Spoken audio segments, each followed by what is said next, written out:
ఈ మధుపదం YouTube channel వీడియోని subscribe చేసి గంట గుర్తును నొక్కి ఆల్ని సెలెక్ట్ చేసి ప్రతిరోజు యూట్యూబ్ ఓపెన్ చేసి అడుగున ఉన్న సబ్స్క్రిప్షన్ బటన్ నొక్కితే అన్ని లేటెస్ట్ వీడియోలు చూడవచ్చు. ట్యాంకులోని నీళ్లు బయటకు రావద్దంటే ట్యాంక్ యొక్క కంట్రోల్ వాల్వ్ కట్టేస్తాం. అలాగే ఫ్యాన్ తిరగడం వద్దనుకుంటే లేదా బల్బు వెలగడం వద్దనుకుంటే స్విచ్ ఆఫ్ చేస్తాం.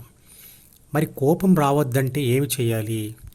దాని కంట్రోల్ వాల్వ్ లేదా స్విచ్ శరీరంలోన ఇక్కడుంది.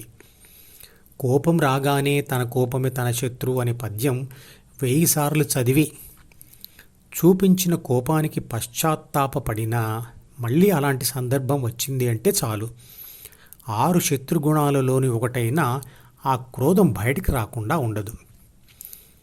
అలాగే ఇతర అరిషడ్వర్గాలైన కామ, మోహ, లోభ, మద, మాత్సర్యాల స్విచ్లు లేదా కంట్రోల్ వాల్వులు ఎక్కడున్నాయో తెలియదు.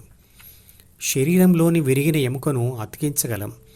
విరిగిన ద్వితీయ మనసును అంటే ద్వితీయ మనసులోని ప్రేమ స్థానాన్ని ఆక్రమించిన ద్వేషభావాన్ని లేదా అసహ్య భావాన్ని ఎలా తీసివేయడం?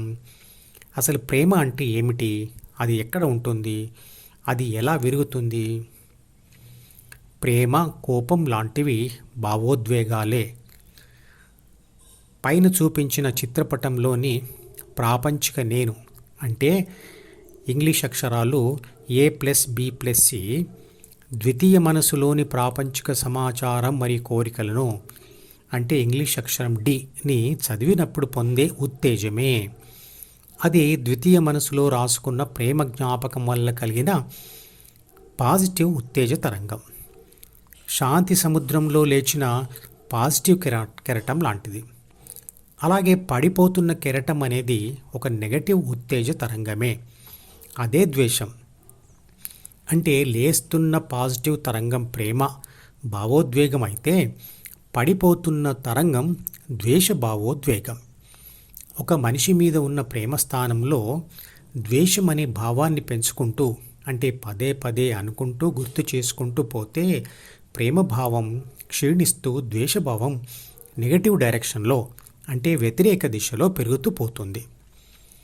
ధ్యాన సూత్రమైన వాడని ద్వితీయ మనసులోని ఇంగ్లీష్ అక్షరం D మాడుతుంది అనేది ఇదివరకే వివరించాను.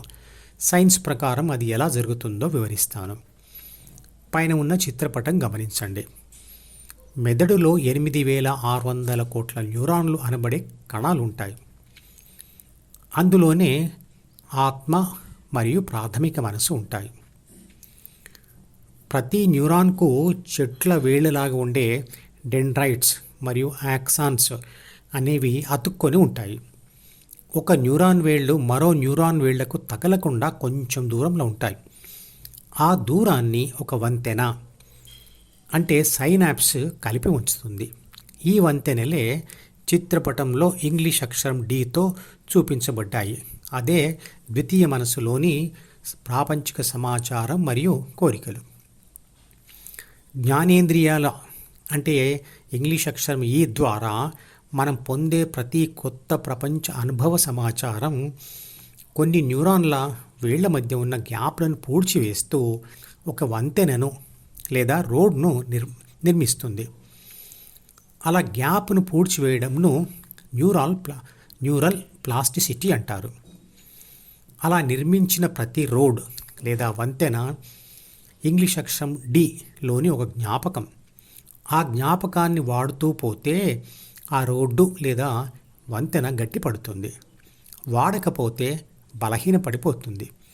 ఇలాంటి రోడ్లు లేదా వంతెనలు శరీరంలోని 5 జ్ఞానేంద్రియాలతో ప్రతి అవయవంకు కలపబడి ఉంటాయి. విరిగిన ప్రేమ భావంతో లేదా పెరిగిన ద్వేష భావంతో బాధపడుతున్న మనిషికి మత్తుమంది ఇస్తే ఇంగ్లీష్ అక్షరం Dతో సూచించిన వంతెనలు అంటే ద్వితీయ మనసులోని జ్ఞాపకాలు తాత్కాలికంగా మూసివేయబడతాయి. శాశ్వత పరిష్కారం ఇచ్చేది ధ్యానం. అంటే ధ్యానమే అన్ని రకాల ఉద్వేగాలను కట్టేసే స్విచ్ లేదా వాల్వ్. శ్లోకం 16 7వ అధ్యాయంలో చతుర్విధా భజంతే మాం జనాసుకృతో నోర్జున ఆర్తో జిజ్ఞాసురారార్థి జ్ఞానీ చ భరతర్షభ అంటాడు కృష్ణుడు. అంటే 4 రకాల భక్తులు ధ్యానం చేస్తారు అని. నిజానికి 3 రకాల వ్యక్తులు ఫలితం ఆశించి ధ్యానం చేస్తారు. కానీ 4వ రకం వ్యక్తి అయిన జ్ఞాని ఇదివరకే ధ్యాన ఫలితం పొంది ఉంటాడు కాబట్టి అలవాటుగా చేసుకుంటూ పోతాడు. బాధలు వద్దు అనుకునేవాడు ఆ 4 రకాల వాళ్ళలో మొదటివాడు.